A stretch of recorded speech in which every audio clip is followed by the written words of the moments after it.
New technology is having a huge impact on sport in the 21st century, both on and off the pitch, Stuart Price reports. I spoke to Dan Pike, who is the strength and conditioning coach at Manchester Metropolitan University.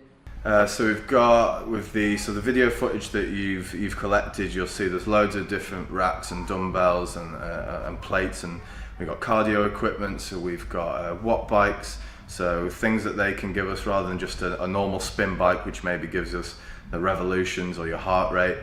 These watt bikes can give us a power output. They can tell the difference between right and left leg and how much the individual limb is putting out. So from an injury prevention and rehab point of view, we can see if that person trusts that limb, is it as strong as the other one, and getting them back to play there.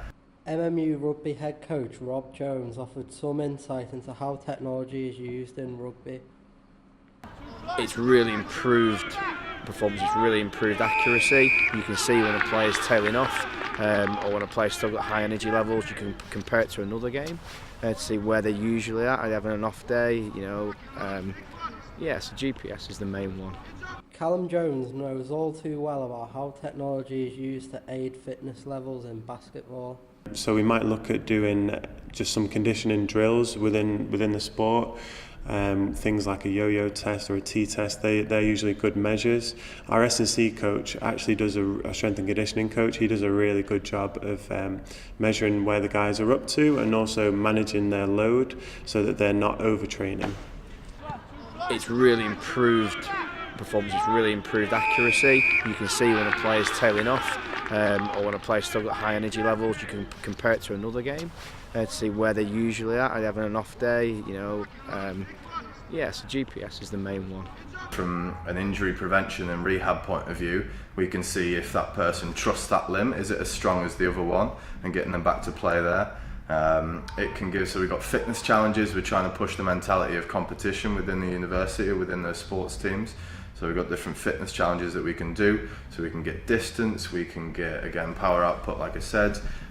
We can get maybe the amount of revolutions in a certain time frame as well. So loads of different bits of data that we can collect within those bits of equipment. Jerome Reid is the head of MMU Sport, so overseeing this is very important. Yeah. So what we do is we use video to look at individual play and consistency, or also if someone makes a mistake and they're doing it on a regular basis, then you need to train it out. But it's not for your own need necessarily, it's for the player's need.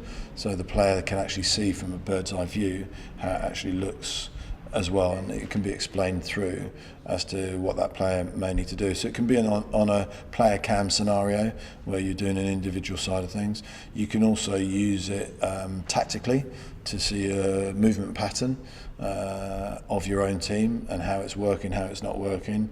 Or the third area is when you do notation analysis, which is just basically looking at stats of what's happened across a game and what's working, what's not working, etc. for your own team. So tactical, individual, and also kind of like the notation analysis side of things. Stuart Price, MMU Sport.